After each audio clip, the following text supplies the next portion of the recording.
Bonjour et bienvenue. Ici Martin Noël, président de la Corporation financière Monetis. J'aurai le plaisir de vous accompagner au cours de cette présentation sur les options sur l'indice S&P/TSX 60. Des contrats d'options sont disponibles sur une multitude de valeurs sous-jacentes, dont les indices boursiers.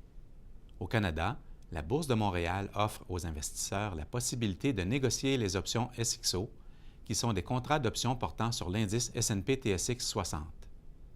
Les options SXO peuvent être utilisées par les investisseurs afin de protéger leur portefeuille contre les risques de marché ou afin de tirer avantage des mouvements sur l'indice S&P/TSX 60.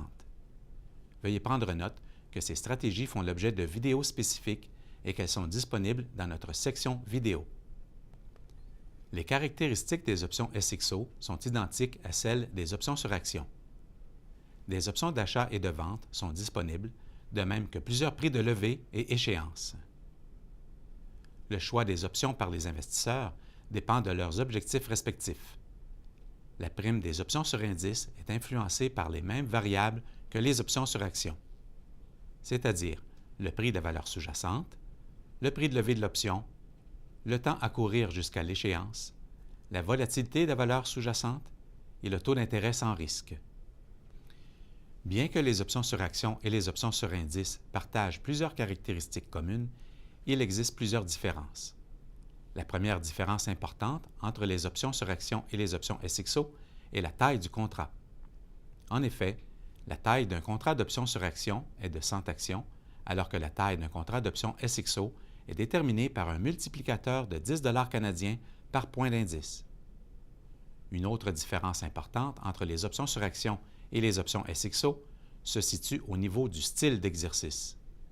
Alors que les options sur actions sont de style américain, c'est-à-dire que le détenteur peut exercer son droit en tout temps jusqu'à la date d'échéance, les options SXO, quant à elles, sont de style européen et ne peuvent par conséquent être exercées qu'à la date d'échéance.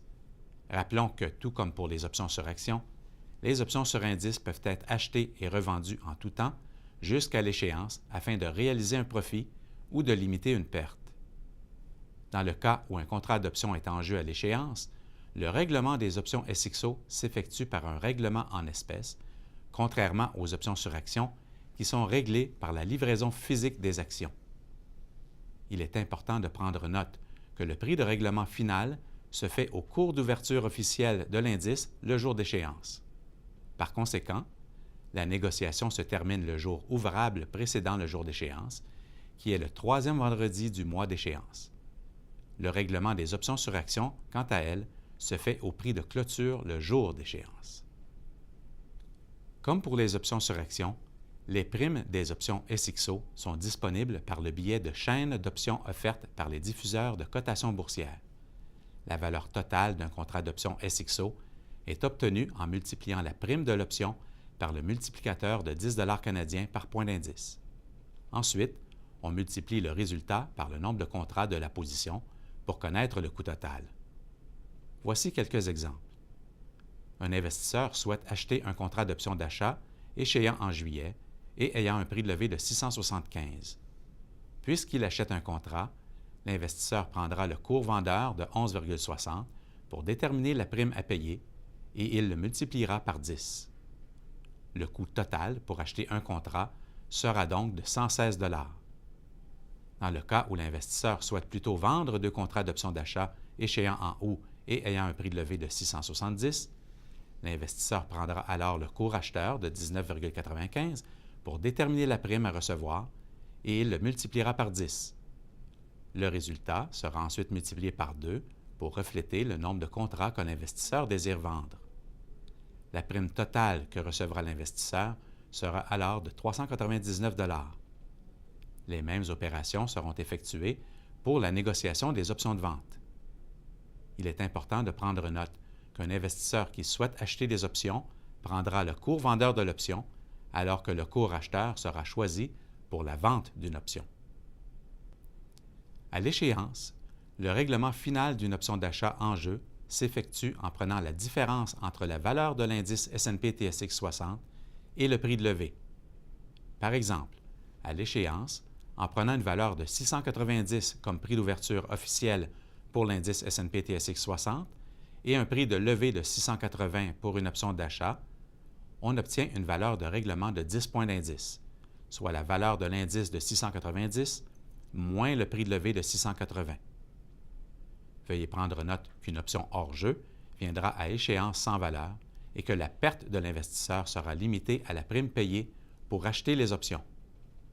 La valeur totale du contrat d'option d'achat de 100 $ canadiens est obtenue en multipliant la valeur de règlement finale de 10 points d'indice par l'unité de négociation de 10 $ canadiens.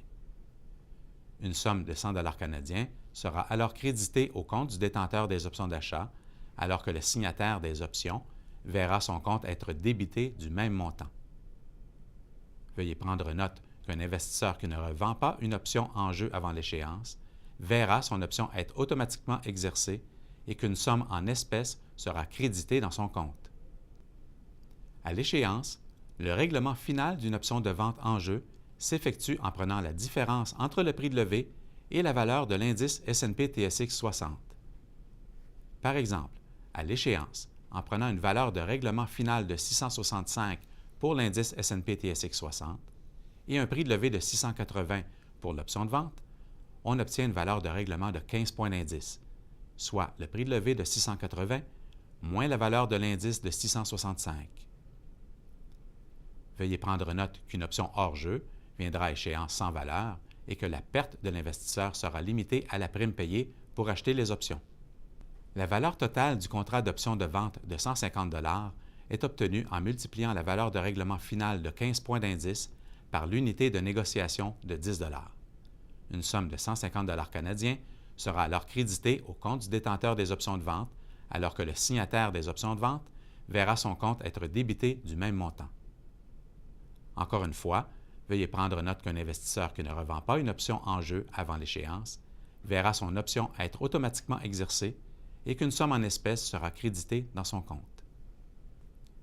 Comme nous l'avons mentionné précédemment, comme pour les options sur action, les options SXO peuvent être utilisées par les investisseurs pour réaliser leur stratégie d'investissement. Les investisseurs peuvent utiliser les options SXO pour tirer avantage des mouvements sur l'indice S&P/TSX 60 ainsi que pour moduler l'exposition au risque de marché au niveau désiré, tout en évitant le long et fastidieux exercice de sélection des titres. L'utilisation des options de vente SXO permet aux investisseurs qui ont un biais baissier sur l'évolution du marché d'établir des stratégies de couverture pour protéger en tout ou en partie leur portefeuille. Cette stratégie permet aux investisseurs de limiter leurs pertes tout en évitant de réaliser des gains en capital ou d'encourir des frais de transaction suite à la vente des actions du portefeuille. Pour de plus amples informations sur ces stratégies d'options, nous vous invitons à consulter notre section vidéo. Merci de vous être rejoints à nous et à la prochaine.